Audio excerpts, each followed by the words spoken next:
तो बंधुओं, और इनके दर्शन करने के बाद जो आपको आनंद की अनुभूति होती है, अभी मैं आपसे पूछूंगी, अरे जो बोलना चाहेगा, अच्छी तरह बोल सकता है तो वो बोल के भी बताएगा मुझे। तो बंधुओं, बात चल रही है कलर की, कि हर कलर में से किरणें निकलती हैं और वो किरणें हमें प्रभावित करती हैं। इसीलिए सिंपल लिविंग, हाई थिंकिंग। और 60 साल के बाद तो लाइट कपड़े पहनने शुरू कर दो। जितनी आपकी डार्क कलर की साड़ियां हैं सब बांट दो और उनसे कहना एक एक साड़ी हमें लाइट कलर की गिफ्ट कर दो। और लाइट कलर के कपड़े, रंग उतर गया। 60 साल के बाद अब कलर उतर गया। जीवन में जो भोगों का रंग था, संसार का रंग था, 60 के बाद उतार दो।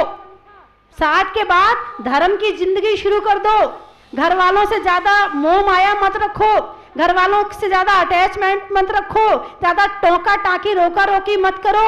अपनी जिंदगी को धर्म में लगा दो, अपनी कंपनी में बैठो, यानी अपनी उम्र वालों में बैठो। बहुओं के बीच में बैठने की कोशिश मत करना, नहीं तो बहू कहेगी जैसी 4 बहुएं बात कर रही हैं और एक सास यदि बीच में पहुंच जाए, सब चुप हो जाएंगी, तुम्हारे सामने बात भी नहीं करेंगी। इसलिए वहां बैठने की कोशिश भी मत करना और अपनी जिंदगी को धर्म के लिए समर्पित कर दो और भगवान को धन्यवाद दो। हे भगवान, तूने 60 साल तक का जीवन मुझे दिया और मैंने अपनी जिंदगी खूब संसार में लगाई। अब मुझे शक्ति दे, मेरे अंदर भक्ति पैदा कर कि मैं आपकी भक्ति पूरे मन से कर सकूं, पूरे भावों से कर सकूं। 60 साल के बाद के जीवन को ज्यादा शादी वादी में नहीं जाना, ज्यादा रंगीन माहौल में मत रहना, जहां गाने बज रहे हो, जहां पर बाजे बज रहे हो, ज्यादा माहौल में मत रहना। बाजे बज रहे हो, विधान में बज रहे हो, ऐसी जगह रहना। भगवान की भक्ति में रहना, ज्यादा से ज्यादा समय मंदिर में लगाना।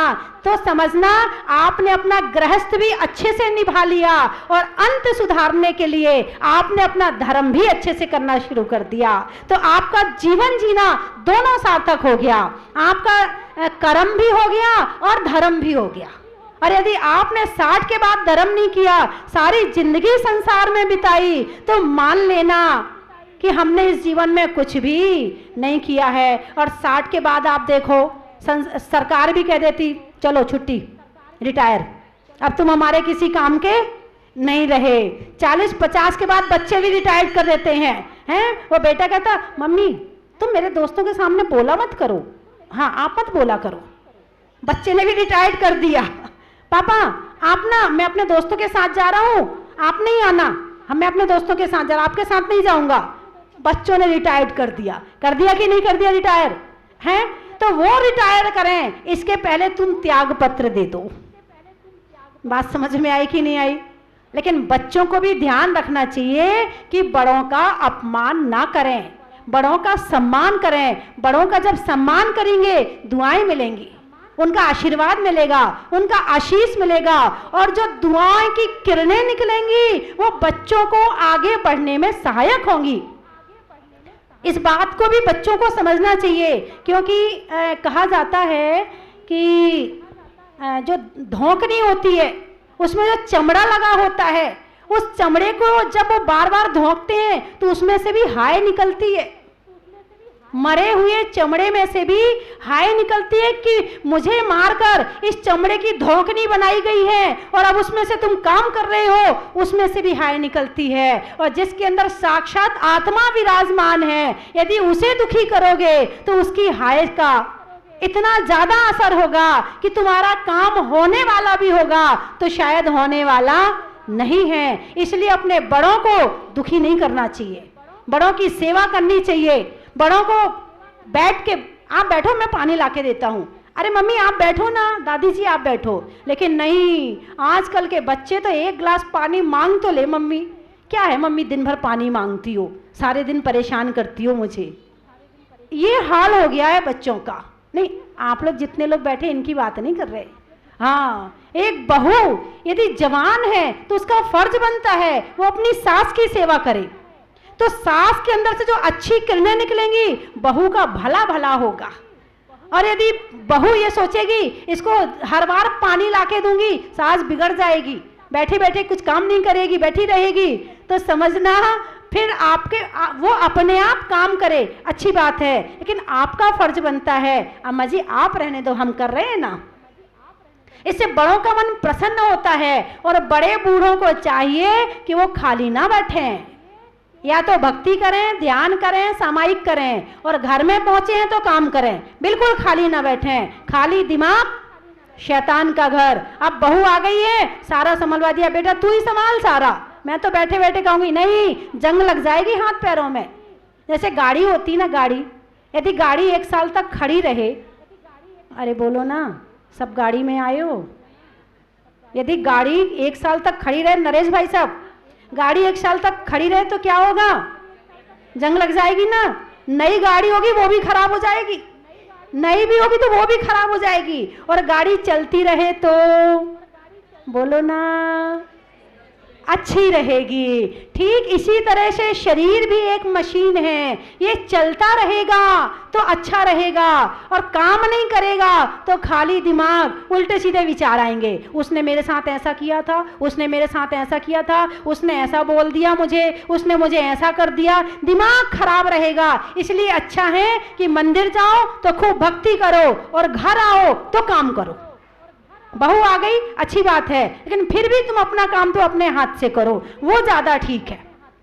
किसी पर बोझ बनने की जरूरत नहीं है। बहू अच्छी आई ना, बहुत अच्छी बात, तुम्हारा पुण्य है, खूब अच्छा बोलो, खूब मीठा बोलो, खूब दुआएं दो, अरे बेटा दूधो नहाओ, फूतो पलो, खूब अच्छे से रहो, खूब अच्छा आशीर्वाद दो, मगर काम करने में पीछे ना रहो। यदि आपने अपनी शरीर रूपी गाड़ी खड़ी कर दी, इसमें जंग लग जाएगी। एक बार की बात है, एक दर्जी सुई लेने गया, 2 सुई खरीद के लाया, मशीन एक थी, 2 सुई खरीद के लाया, कौन बार बार आएगा, चलो मैं एक साथ दो खरीद लेता हूँ।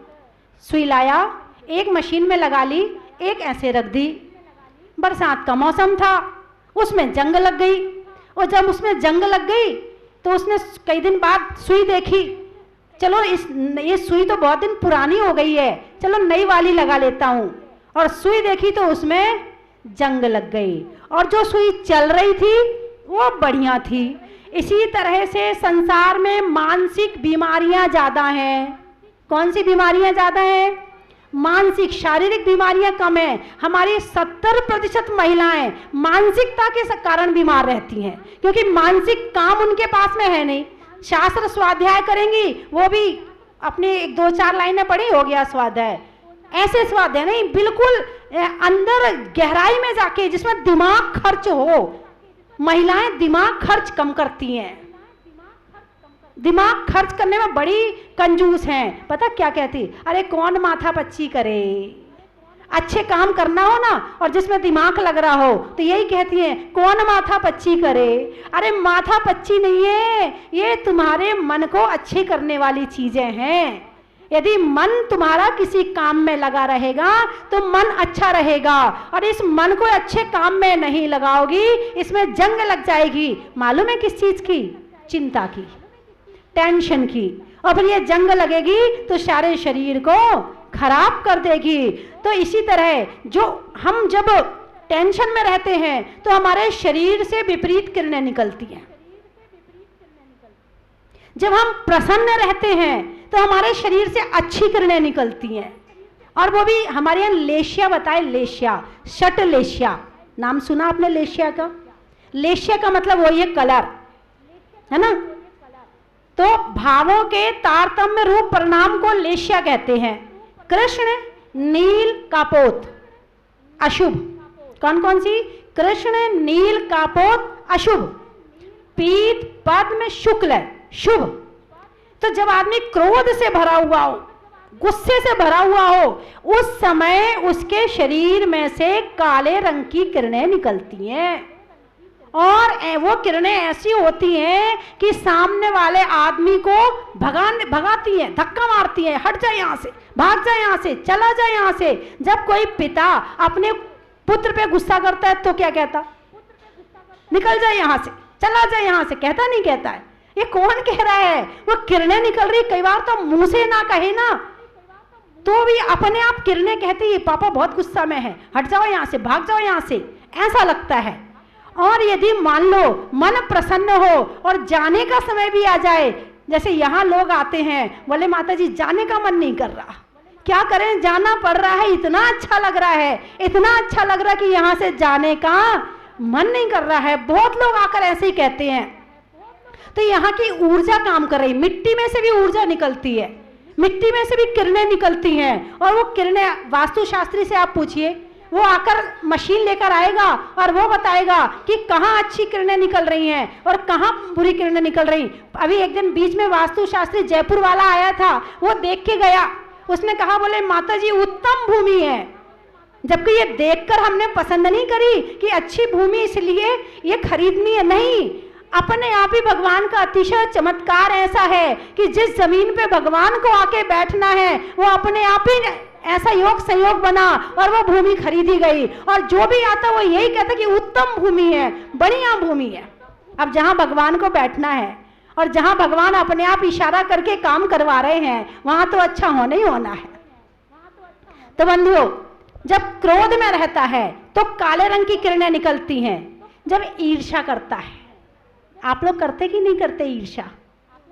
देवरानी जेठानी से, जेठानी, अरे बोलो ना, नहीं करते? बड़ा मुश्किल है, ये तो समय बताता है ईर्ष्या हो रही कि नहीं हो रही। पहली बात तो ये, जब ईर्ष्या करते हैं तब ये पता ही नहीं चलता कि हम ईर्ष्या कर रहे हैं। सबसे पहली बात तो ये है, यदि ये पता चल जाए कि हम ईर्ष्या कर रहे हैं तो हम उस पर कंट्रोल करने का प्रयास करेंगे, लेकिन जब होती है ना तब पता नहीं चलता है।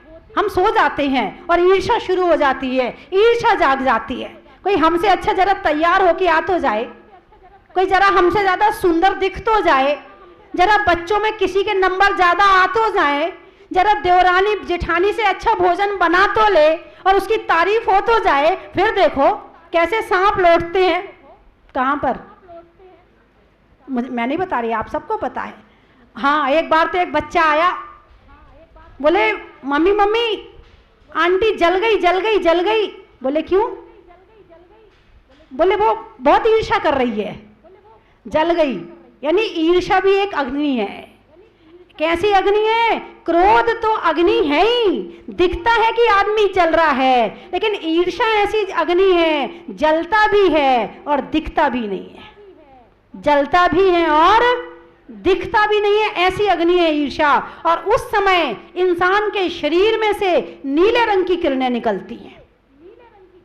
जिस समय पर थोड़ी कम ईर्ष्या हो, निंदा चुगली के भाव हो, लड़ाने भिड़ाने के भाव हो, उस समय कपोत लेस्या, जैसे कबूतर का कलर है, वैसी किरणें निकलती हैं। जब प्रणाम शांत होते हैं, जब थोड़ा थोड़ा भक्ति में मन लगता है, मन सहित भक्ति, उस समय पीले रंग की किरणें निकलती है हमारे शरीर में से।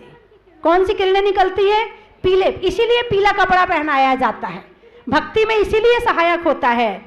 फिर और हमारे परिणाम शांत होते हैं और शुभ परिणाम होते हैं, स्थिर होते हैं, ध्यान और सामायिक में मन लगता है तो क्रीम कलर की किरणें निकलती हैं। और जब इंसान आत्मा के ध्यान में डूब जाता है तो सफेद रंग की किरणें निकलती है। यह है कलर विज्ञान, जो मैंने आपको बताया कि ये रंग का विज्ञान है। अब काला कलर पहन तो लो, कैसे नहीं असर करता? आप महसूस करो ना करो, यदि महसूस करना आपको आता है, फीलिंग लेनी आपको आती है, तो पता चल जाएगा कि काला कपड़ा पहनने के बाद क्या हो रहा है, सफेद कपड़े पहनने के बाद कैसा लग रहा है। आप कभी महसूस करके देखना, हर चीज में से किरणें निकलती हैं। तो ऐसी चीजों से दूर रहें जो हमारे मन को भटकाएं, चाहे जीव हो और चाहे अजीब हो, दोनों को आप इस तरह से मेंटेन करें कि आपका मन प्रसन्न रहे, आपका मन अच्छा रहे। मन चंगा तो कठौती में गंगा। बोलो ना, सही है कि नहीं? मन चंगा कठौती में गंगा। मन प्रसन्न होगा, खुश होके पूजा करने आओगे। मन में टेंशन रहेगी, ऐसे बुझे मन से, उतरी शकल से, हैं क्या कहोगे? विद्यमान श्री भी तीर्थंकर सिद्ध प्रभु के गुण, ओ मेरी शकल ही खराब रहेगी। अरे हमारे भगवान मुस्कुराते हुए हैं, इनके चेहरे को देखना, जिसको मुस्कुराहट नहीं भी आ रही होगी उसको भी मुस्कुराहट आ जाएगी। ऐसा मुस्कुराता हुआ चेहरा, आप गाल देखना, आंखें देखना, भौहें देखना, एक एक चीज देखना भगवान की, ऐसा मुस्कुराता हुआ चेहरा है कि कई बार तो, एक बार मैं मंदिर आ रही थी तो मैं यहाँ दरवाजे पे खड़ी थी, एक अम्मा जी अकेली बैठी थी और वो भगवान को देखे जा रही, जोर जोर से हंसे जा रही। अब मैंने कहा इन्हें क्या हो गया भाई। मैंने बाद में अम्मा जी से पूछा, अम्मा जी आपको क्या हुआ? बोले नहीं, भगवान को मैंने देखा तो वो मुझे देख के मुस्कुरा रहे थे, फिर मैं उन्हें देख के मुस्कुराई, भगवान और जोर से मुस्कुराए तो मुझे हंसी आ गई। आप प्रैक्टिकल कर लेना, बिल्कुल यही स्थिति आपके साथ भी हो सकती है यदि फीलिंग्स लेनी आपको आती हैं तो। अभी एक बहन जी चौथी बार आई हैं, कहाँ से आई मुझे ध्यान नहीं है, चौथी बार आई हैं और वो ये कह रही हैं, बोले माता जी जब यहाँ आते हैं तो भगवान को देखते ही रोम रोम खड़े हो जाते हैं, देखते ही ऐसा लगता है कि पता नहीं अंदर से क्या हो रहा। इनमें से जो किरणें निकल रही हैं वो किरणें आपको ऐसे प्रभावित करती हैं कि आपके मन को, आपके जीवन को बदलने की शक्ति रखती है। तो बंधुओं, थोड़ा थोड़ा ज्ञान जीवन में लेते रहना, भक्ति करते हो बहुत अच्छी बात है, मगर बिना ज्ञान के भक्ति में भी आनंद आने वाला नहीं है ना। भक्ति ज्ञान होगा, कैसे भक्ति करनी है, किन भावों से करनी है, तो वो आनंद आना शुरू हो जाएगा। और बस स्वाहा स्वाहा कर रहे हैं तो आनंद नहीं आएगा। तो बंधुओं, आप लोग अपने जीवन में जो किरणें हैं इनको भी महसूस करने की कोशिश करें। मंदिर में बैठकर महसूस करें कि आपको कैसा लग रहा, यहाँ आकर देखें आपको कैसा लग रहा। क्या होता है, बोलते ज़्यादा है ना तो फीलिंग्स कम आती हैं, जो ज़्यादा बोलता है ना वो महसूस कम करता है, जो कम बोलता है ना वो महसूस कर सकता है। बोलना कम करो, 1 घंटे का मौन लेना शुरू करो तो फीलिंग्स आनी शुरू हो जाएंगी। क्योंकि जब हमारी एनर्जी बाहर जा रही है तो बाहर की हम लेंगे कैसे? हमें बाहर की लेने के लिए एकाग्र तो होना पड़ेगा ना।